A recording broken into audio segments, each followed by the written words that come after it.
Nós estamos gravando. Boa noite a todos mais uma vez. É uma alegria estar aqui. Eu posso ver um sorriso no rosto de vocês? Vocês ficaram meio sérios com essa... Isso, dá um sorriso aí, pô. Melhorou. Olha que beleza. Pastor Luiz Carlos, lá do Japão, o Sérgio sorrindo, o Adriano sorrindo, Brizola sorrindo. É muito bom ver vocês sorrindo. É muito melhor ministrar para vocês dessa forma do que olhar todo mundo sério. Não, e vocês sabem do que eu estou falando, né? Quem tem ministrado nesses dias no culto, o povo tudo de máscara, é ruim ou não é? Você não sabe a expressão das pessoas, é horrível. Então, muito obrigado pelo sorriso de vocês. O do Hilton, a gente não sabe se ele está sorrindo, se ele está... Agora que ele virou blogueirinho, né? Mas vamos lá. Jogador caro. Nós vamos falar, então, hoje, dentro dessa temporada aí de edificação, lembrando que no último Aljava nós falamos sobre limpar o terreno, e um dos atributos importantes que eu falei para vocês é da ruptura com o humanismo, que foi inaugurado em Adão, quando Adão escolhe caminhar num projeto pessoal e se distanciar de um projeto coletivo que Deus havia proposto para ele. Deus chamou Adão para trabalharem juntos. E Adão fala assim, não, eu quero trabalhar sozinho. Né? Então, o novo pacto inaugura um período de reconciliação do homem com Deus para que o homem possa trabalhar junto com Deus. Não é incrível isso? Deus e o homem, de novo, numa obra coletiva, numa obra comum. Isso se trata da igreja. A palavra igreja, eclésia, ela é um substantivo coletivo na sua essência. Não existe a palavra igreja no singular. Eu não sou igreja sozinho. Eu só sou igreja quando eu estou junto com os meus irmãos. É a mesma coisa que um peixe falar, eu sou cardume. Não, jamais um peixe sozinho é cardume. A palavra eclésia é assembleia de santos. Ela é um substantivo coletivo na natureza dela. Então, não existe a palavra igreja sozinho. Então, quando nós participamos de uma edificação como o corpo de Cristo, nós precisamos necessariamente estar sujeitos à figura de uma paternidade espiritual. Isso é um princípio divino. E quando há a ruptura das instituições antigas e surge o movimento neopentecostal, que eu creio que foi um movimento gerado em Deus, mas sempre acontece esse pêndulo. Então, se houve um excesso para um outro extremo, que foi uma série de pastores que estavam sendo sufocados pelas suas antigas lideranças, que começam a caminhar sozinhos e não querem mais saber de se sujeitar a ninguém. E hoje o que está acontecendo? Hoje está havendo uma conscientização por muitos desses pastores neopentecostais que estavam caminhando sozinhos, que eles precisam caminhar junto com alguém. Então, Deus vem restaurando o entendimento de uma paternidade nessa estação e trazendo um equilíbrio para nós como corpo de Cristo, para sabermos viver o que é isso. E dentro desse momento que nós estamos vivendo, vamos ler o primeiro versículo que está aí marcado no texto que vocês já têm em mãos, que está lá em Colossenses, capítulo 2, versículos 2 e 3.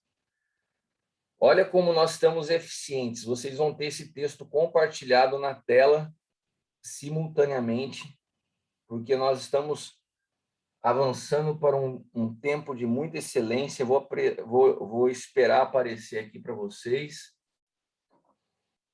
Colossenses, capítulo 2, os versículos 2 e 3. Olha que bonito. Não ficou bonito na tela de vocês? Tudo preparado para vocês, hein? Sabe aquela história? Precisa desenhar? Está desenhado. Para ficar mais fácil de vocês entenderem.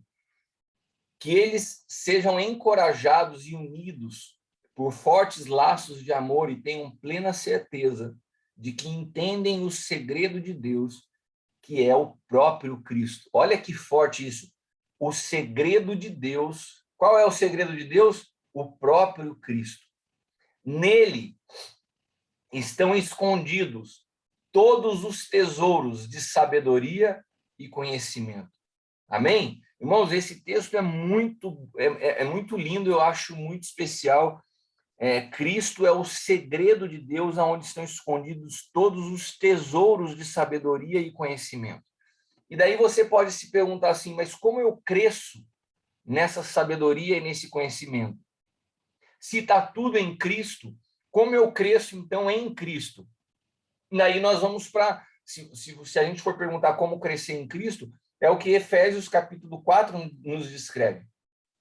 Que Deus deu uns para apóstolos, outros para pastores, evangelistas e mestres, para o aperfeiçoamento dos santos e para que todos alcancemos a estatura de Cristo. Ou seja, o corpo de Cristo é o único ambiente capaz de produzir crescimento. A Bíblia fala, ainda no texto de Efésios, que nós somos edificados em Cristo juntamente. Ou seja, nós não temos como ser edificados de maneira individual. E sabe, preste atenção no que eu vou te falar agora. Você sabe que os pastores hoje correm grande risco de estarem pastoreando uma multidão a estarem caminhando sozinhos? A chance de um pastor estar conduzindo um ministério onde as pessoas são cuidadas, mas ele caminha de forma sozinho, é muito grande. O que acontece? As pessoas continuam sendo edificadas, mas o pastor não, porque ele não tem mais o coração sujeito à edificação do corpo. Nós precisamos entender que nós somos edificados à estatura de Cristo de forma conjunta. Então, esse ambiente que nós temos buscado construir em simplicidade, em amor, em verdade, ele é um ambiente curador para cada um de nós como ministros do Evangelho. É a oportunidade onde nós temos de sair desse individualismo e caminhar nessa realidade coletiva. Eu quero agora compartilhar com vocês o próximo texto de Romanos, capítulo 8, versículos do 14 ao 17, que é o texto base sobre o qual nós vamos trabalhar nessa noite. Romanos, capítulo 8, versículos do 14 ao 17. Porquanto todos os que são guiados pelo Espírito de Deus são filhos de Deus. Pois vós não recebeste um espírito que vos escravize para andares uma vez mais atemorizados, mas recebestes o Espírito que os adota como filhos, por intermédio do qual podemos clamar Abba, Pai. O próprio Espírito testemunha ao nosso espírito que somos filhos de Deus. Se somos filhos, então também somos herdeiros de Deus e co-herdeiros com Cristo. Se de fato participamos do seu sofrimento, participaremos também da sua glória. Amém? Irmãos, esse texto ele é importante porque quando nós paramos para avaliar o avanço da obra de Deus nas nossas vidas, nós temos a tendência de medir aquilo que Deus está fazendo através das realidades externas.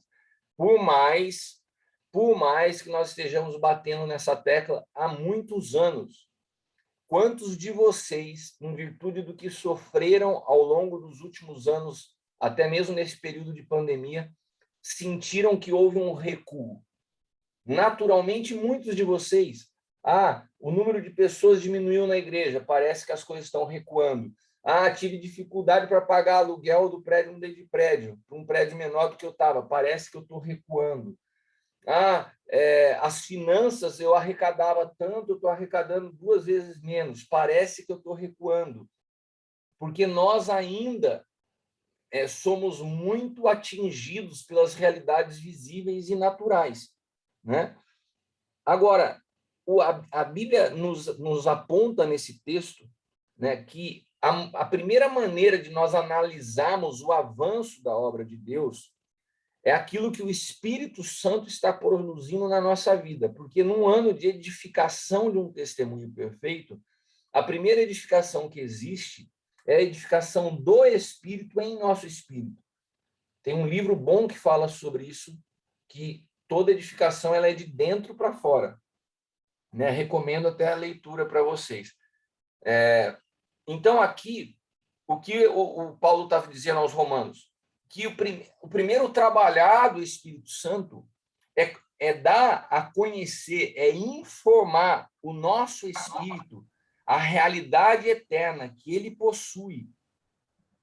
Por quê? Porque esse espírito estava debaixo do governo das informações que ele recebia através da alma antes que nós tivéssemos experimentado a ressurreição.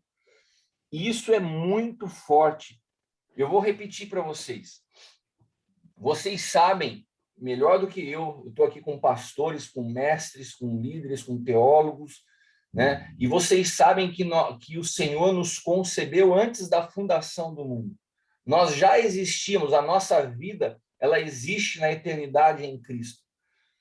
E quando nós viemos a esse mundo, nós herdamos, ao penetrar esse mundo e romper com o Cronos, assim como Jesus, nós herdamos a natureza adâmica que foi que surgiu após a queda. Essa natureza adâmica, ela traz ao homem uma realidade onde a alma, onde as informações visíveis, onde as realidades vão construindo os nossos pensamentos e vão governando a nossa identidade, nos distanciando dessa realidade eterna de que, de fato, nós somos.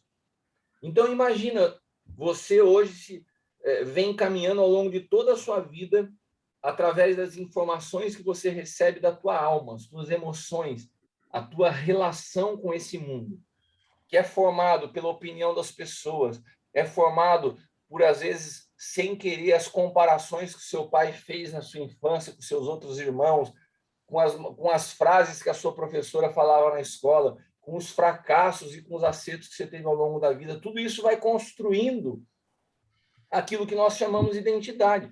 Você começa a acreditar que você é algo em função das experiências que você vive. Não é muito louco isso? Porque nós não... A Provérbios diz que assim como o homem pensa na sua mente, assim ele é.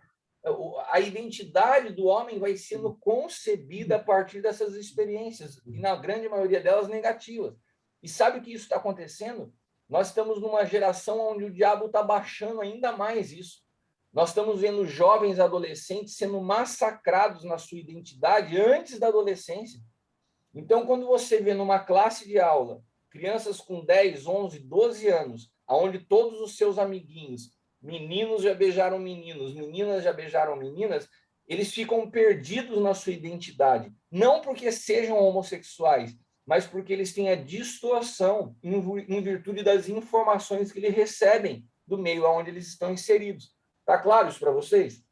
Então, se você pode ter sido criado num ambiente evangélico, mas se o ambiente onde você foi criado é um ambiente religioso, que trata a tua relação com Deus de uma forma fria, de um Deus punitivo, você vai crescer com essa carga, se sentindo sempre um pecador, achando sempre que os problemas que acontecem na sua vida é juízo de Deus, e a gente vai criando uma imagem distorcida de Deus. Então, qual é o principal trabalho do Espírito Santo, principalmente para nós que estamos debaixo dessa palavra profética nesse ano, de edificação num testemunho perfeito? É testemunhar ao nosso espírito que nós somos filhos de Deus. O Espírito Santo, ele tem a obra, ele tem a responsabilidade de comunicar ao nosso espírito quem nós somos antes das experiências que nós recebemos e vivemos aqui na Terra. Eu não sei você, mas eu acho isso espetacular. É como se o Espírito Santo estivesse ativando uma memória eterna. O Espírito Santo estivesse falando assim para você, cara, você não tem nada a ver com o fracasso, com o tamanho da igreja, com a opinião das pessoas. Deixa eu te mostrar, deixa eu te recapitular quem você é antes de todas essas realidades que estão acontecendo. Era o Espírito Santo que convencia o menino e o adolescente e o homem Jesus de quem ele era. A primeira vez que o Espírito Santo trabalha nesse processo, a primícia dessa obra foi Jesus. O Espírito Santo teve que revelar Jesus porque ele veio 100% homem. E à medida que o Espírito Santo vai governando e tomando forma no menino Jesus, o Espírito Santo vai revelando a ele o Cristo que habitava dentro dele. Da mesma forma em nós, à medida que o Espírito vai tomando forma em nós, ele vai nos revelando a nossa identidade, que tá firmada não em avanços e recuos visíveis, não em sucessos ou fracassos, mas está firmada, fundamentada, está ancorada na eternidade a partir daquilo que Deus designou sobre nós. Então, quando nós somos convencidos pelo Espírito de quem nós somos, irmãos, nós não temos mais aquilo que possa nos parar ou nos abater. Nós somos livres dessa realidade. Isso é poderosíssimo. E isso é fundamental nesse momento de edificar, desse modo de edificação, é ter a nossa identidade firmada, ancorada nessa realidade eterna, acima das realidades que nós estamos vivendo. Eu comentei aqui com vocês no início da oração os desafios que o pastor Sérgio e a pastora Silvana estão enfrentando. Eu comentei aqui os desafios que o pastor Welton tem enfrentado. Eu comentei aqui os desafios que o pastor William de Barra Mansa tem enfrentado. É muito natural, usando o exemplo do Sérgio e da Silvana, que os pais, quando os filhos cometem algum tipo de erro, os pais se culpem. E a gente atraia sobre nós e fala assim, cara, onde que eu errei? Né? Eu busquei ensinar, eu busquei amar, eu busquei construir. Irmãos, é nessa hora que é fundamental a nossa identidade estar firmada em Cristo. Porque nós podemos dar todas as condições aos nossos filhos, mas eles têm que fazer as escolhas por si mesmos. É a mesma coisa na tua vida como pastor. Você vai poder se dedicar uma vida a ensinar, a fundamentar filhos espirituais. O que eles vão fazer com os fundamentos que você der a eles é responsabilidade deles. Eu posso aqui gastar todos os meus dias, né, servindo vocês, e faço isso com o maior amor do mundo, porque para mim isso é uma honra. Quando o Senhor, porque vocês, acima de serem filhos espirituais, vocês são filhos do Senhor, que numa forma temporal me coloca como uma representação dele para cuidar de vocês. Você imagina que honra para mim isso. Mas aquilo que vocês fazem com o que é confiado, com as sementes lançadas, com a vida impartida, daí já é responsabilidade de vocês. Se eu ficar me martirizando e me culpando todas as vezes que vocês erram, apesar que eu sofro, confesso que às vezes a gente fica triste quando a gente ensina e vê uma movimentação errada. Eu creio que todo pai, né? Mas a gente precisa ter essa nossa identidade muito clara. E essa identidade só se torna clara através da obra do Espírito Santo. Amém? Então, o trabalho do Espírito Santo, num ano de edificar um testemunho perfeito, onde você pode pensar, nossa, o que eu estou edificando? Não, meu irmão, antes de você estar edificando, o primeiro a edificar é o Espírito Santo em nós. Ele precisa testemunhar ao nosso espírito a realidade de quem nós somos. Está claro isso? Isso é muito importante vocês compreenderem. O Espírito Santo precisa testemunhar ao meu espírito, ao teu espírito, a realidade e ativar essa memória eterna de quem nós somos no Senhor. É o que está escrito em Efésios, capítulo 1, versículos 4 e 5. Vamos ler lá juntos? Efésios, capítulo 1, versículos 4 e 5. Mesmo antes de criar o mundo, Deus nos amou. Preste atenção, você foi amado por Deus antes do mundo ser criado e nos escolheu em Cristo para sermos santos e sem culpa diante dele. Ele nos predestinou para si, para nos adotar como filhos por meio de Jesus Cristo, conforme o bom propósito da sua vontade. Irmãos, tudo isso aqui só valida o que eu estou falando para vocês. Nós fomos escolhidos por Deus antes da fundação do mundo. E ele planejou nos adotar como filhos através de Cristo, para que pudéssemos ser um. Isso é muito libertador. Eu não sei se você consegue perceber a dimensão disso, mas é libertador porque transcende as nossas experiências temporais, as nossas marcas, os nossos estigmas, que muitas vezes têm determinado e moldado a nossa forma de nos ver. Você imagina, me acompanha aqui no raciocínio. né? Você imagina se o Espírito Santo, me acompanha aqui, ó. Isso é interessante. Se o Espírito Santo não tivesse feito essa boa obra de edificar em Jesus um testemunho perfeito, se o Espírito Santo não tivesse revelado a Jesus que ele era o Cristo, assim como hoje ele precisa revelar a nós quem nós somos em Cristo. Olha só, se o Espírito Santo não tivesse feito isso, preste atenção, como você acha que Jesus se sentiria quando ele chegou naquela cruz? Se Jesus tivesse medindo a sua vida e o seu êxito a partir de um sucesso terreno, na hora que ele chega na cruz, ele ia pensar, eu falhei. Acabou, tô lascado. Todo mundo que o Senhor deu para mim cuidar, eu perdi todo mundo. Sobrou um moleque, um adolescente da igreja aqui, que é João, e a minha mãe. Foi todo mundo vazou. Tô do lado de 2 bandidos. Eu vim para aqueles que o Senhor havia preparado e esses que o Senhor havia preparado me rejeitaram, né? Daí, de repente, ele se vê ali na cruz, sofrendo, tratado como um bandido, mas a obra do Espírito Santo em Jesus fez com que ele tivesse convicção, cumprir aquilo para qual eu fui comissionado. Está consumado. Irmãos, nós precisamos ter clareza que a consumação daquilo que Deus deseja que nós venhamos a fazer, muitas vezes, não vai estar acompanhado de sinais aparentes de vitória e de avanço. Isso tem que ficar muito claro. O novo pacto, ele inaugura uma temporada invisível. O novo pacto é a manifestação do maior poder de Deus sobre a face da terra, que é a revelação do seu Filho, através de uma manjedoura. Olha só, preste atenção aqui comigo, eu vou falar algo para vocês que não está no texto aqui, e se você quiser, você pode anotar. Mas nós estamos vivendo dias onde o mesmo espírito da Babilônia está operando dentro da realidade do movimento evangélico. Qual era o princípio da Babilônia? Vamos recrutar os intelectuais do povo de Deus para que eles venham servir aqui. Vamos pegar os melhores deles.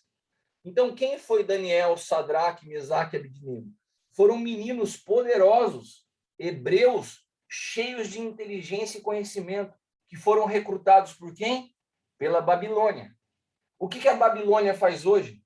Ela, da mesma forma, ela vem no nosso meio buscar o intelectualismo. E ela começa a levantar uma geração de jovens teólogos intelectuais que acham que estão sendo levantados por Deus quando estão sendo, na verdade, recrutados pela Babilônia.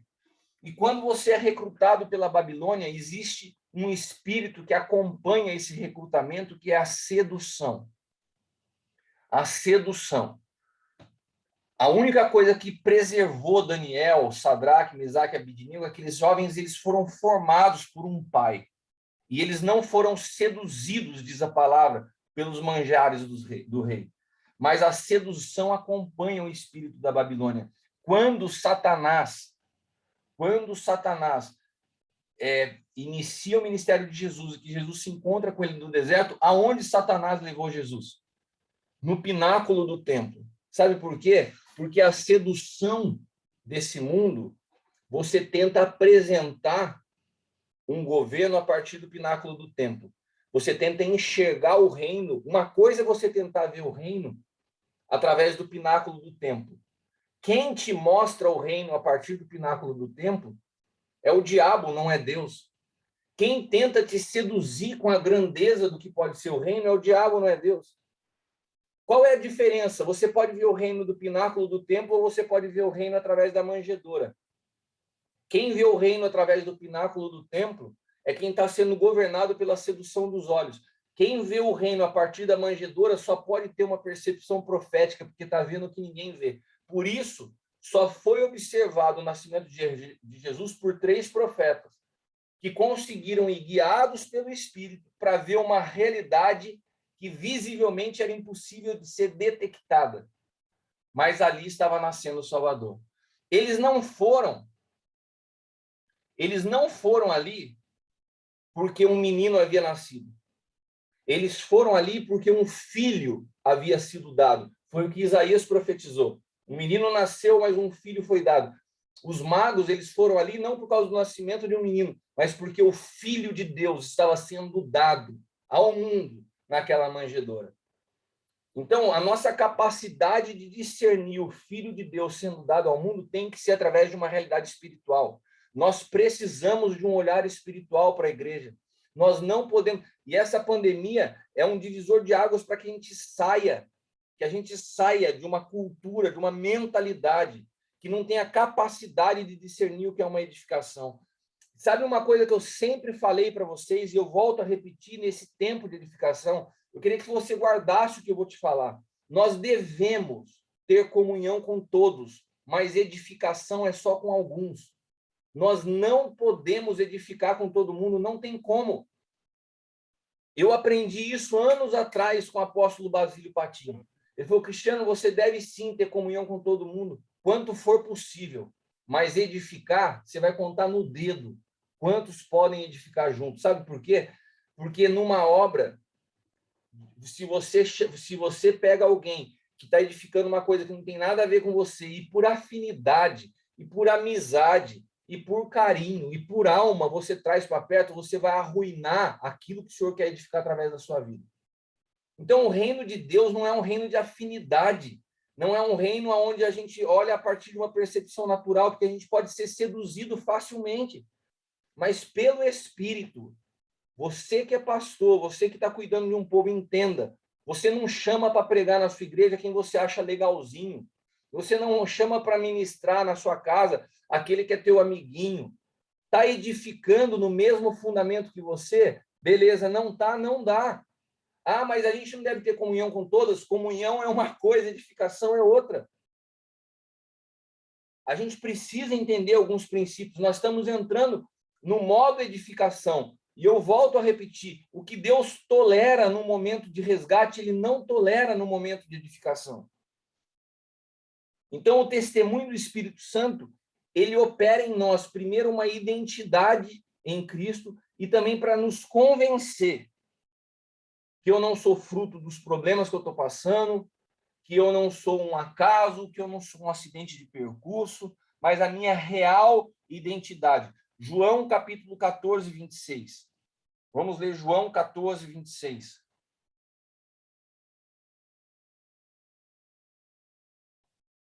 João 14, 26. Vou esperar o Léo colocar aí para a gente. Está aí, Léo? Senão eu leio Ok, só um minuto. Tá abrindo. Tá bom.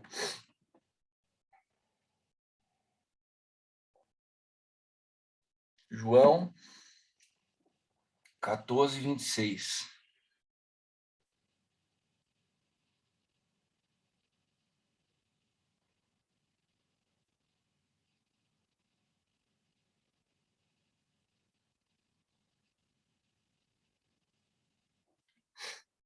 Bom, eu vou lendo aqui enquanto o Léo coloca. Mas quando o Pai enviar o Consolador, o Espírito Santo, eu acho interessante nessa versão que fala assim, como meu representante, ele lhes ensinará todas as coisas e os fará lembrar de tudo que eu lhes disse. Você lembra que eu falei para vocês que o Espírito Santo ativa a nossa memória eterna?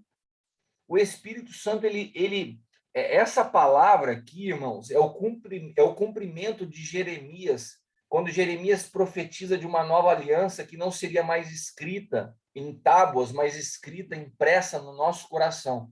Essa palavra impressa no coração é a palavra grafos.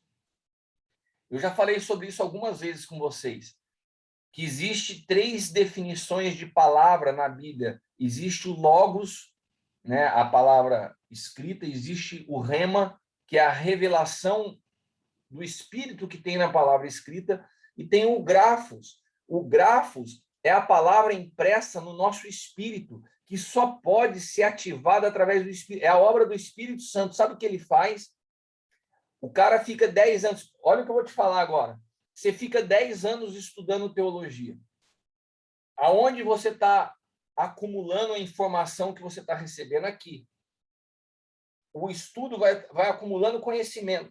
esse conhecimento, sem a ativação do Espírito, dessa letra impressa no Espírito, ele só é soberba e vaidade. Esse conhecimento adquirido sem a vida, ele não te faz mais conhecedor de Deus, ele te afasta de Deus. O que fez Adão se afastar de Deus foi a busca pelo conhecimento por conhecimento. Aqui está o texto. Mas quando o Pai enviar o encorajador, o Espírito Santo como meu representante, ele, quem? O mestre, o mentor, o coaching, o pastor, o pai espiritual, não, ele lhes ensinará todas as coisas e os fará lembrar de tudo o que eu lhes disse. Amém? Então, a importância nesse período de edificação de permitir com que o Espírito Santo trabalhe em nós, que ele se revele a nós, que ele revele não só quem nós somos, mas que ele revele a verdade da palavra que já habita em nós. Isso tem sido muito poderoso na minha experiência prática, na minha vivência prática do Evangelho. Por que eu digo vivência prática do Evangelho?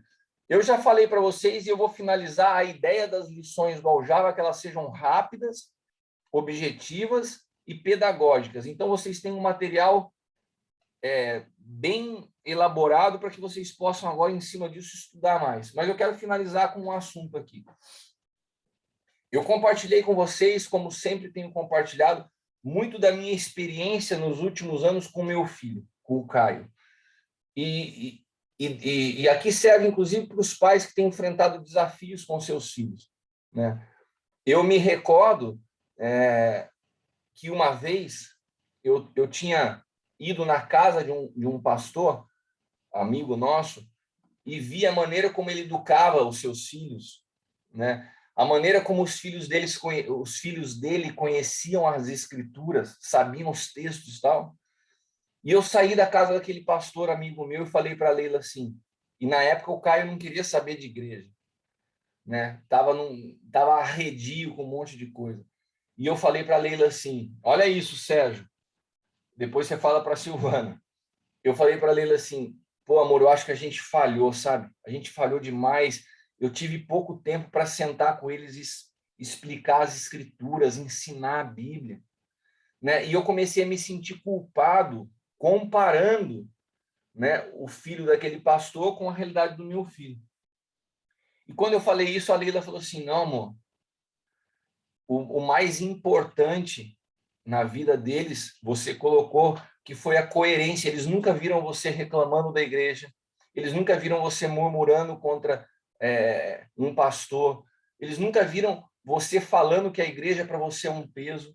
Eles sempre viram você amando a igreja. Todos os desafios que você teve com a igreja, você nunca transmitiu a eles. Isso é o mais importante, porque a palavra ela está impressa dentro deles no Espírito, e o Espírito Santo vai tratar de lembrá-lo quando for o momento. Essa é a realidade do novo pacto.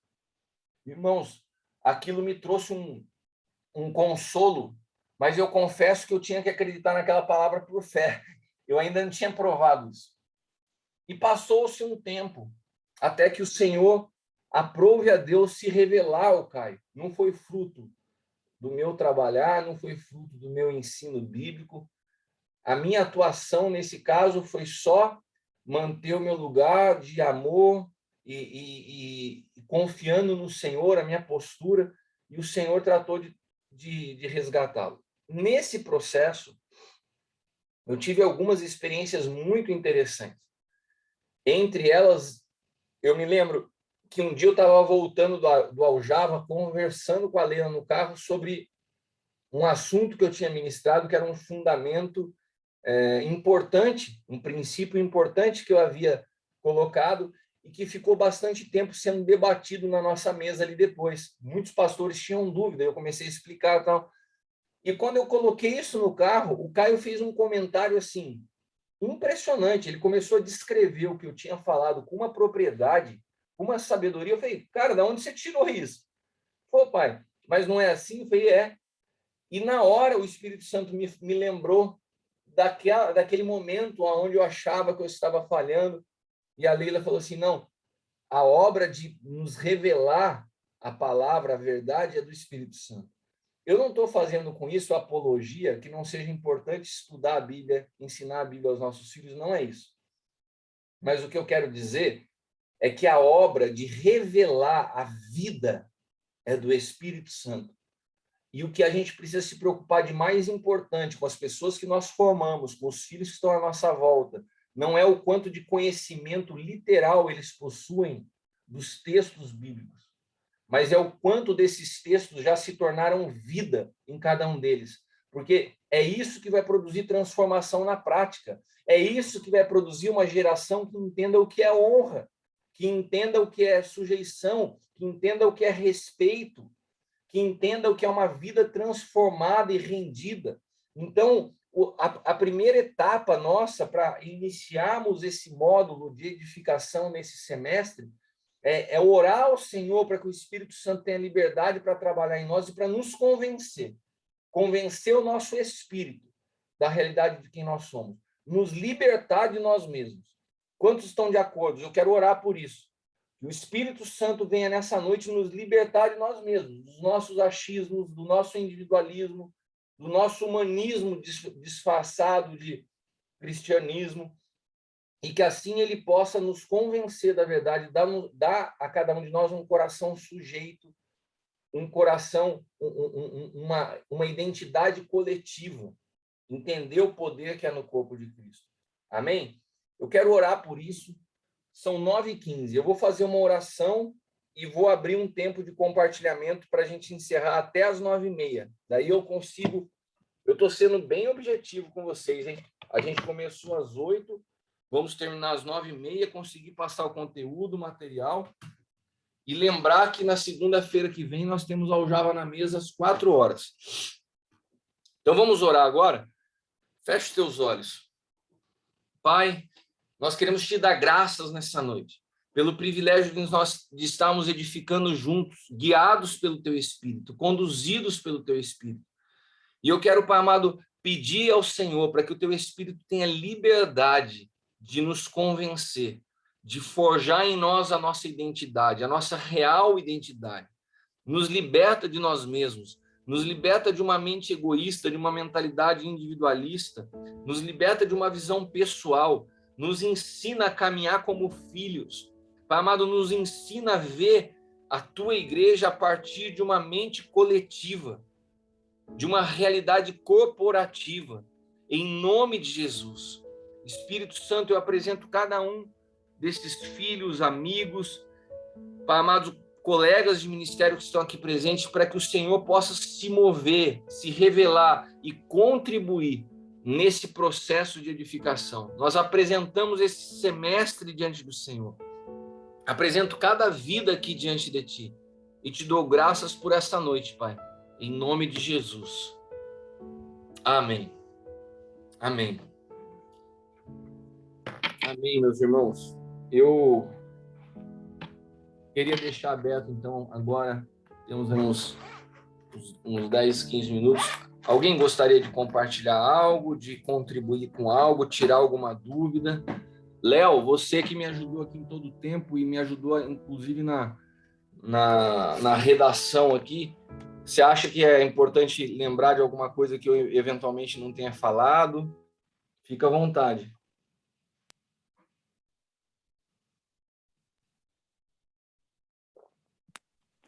Olá, pessoal, tudo bom, meus irmãos?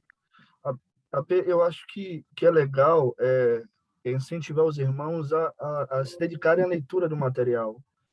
O material ele foi muito bem produzido. Eu acho que ele está muito alinhado e fundamentado para que a gente possa trabalhar também na nossa igreja local, com os irmãos que nós discipulamos. Não deixar que isso apenas morra em nós, mas possa se estender a todo o nível de influência que nós temos. Só encorajar vocês mesmos a não sepultarem esse material, colocar de lado, apenas usarmos aqui no Aljava Online, mas transformar isso também em uma plataforma. Há muito pouco material sobre discipulado relacionado ao novo pacto genuíno, puro, ao evangelho cristalino, e eu acho que é muito interessante a gente poder fazer com que esse material chegue às pessoas que nós cuidamos e discipulamos. Só isso mesmo, gente. Foi muito bom essa noite. Muito bem lembrado. A ideia, obrigado, viu, Léo? A ideia, de fato, de transformar isso num material assim, é para que você possa fazer uso disso. Aqueles que trabalham com células, aqueles que querem, que discipulam os seus pastores e seus líderes. Como o Léo disse, é difícil você encontrar um material de discipulado fundamentado no novo pacto. Então, a ideia de construir nesse formato foi para que vocês possam utilizar mesmo, e aquilo que vocês estão recebendo, vocês possam continuar edificando, né? Então, fica aí uma sugestão para cada um de vocês. Alguém mais gostaria de compartilhar, de falar algo?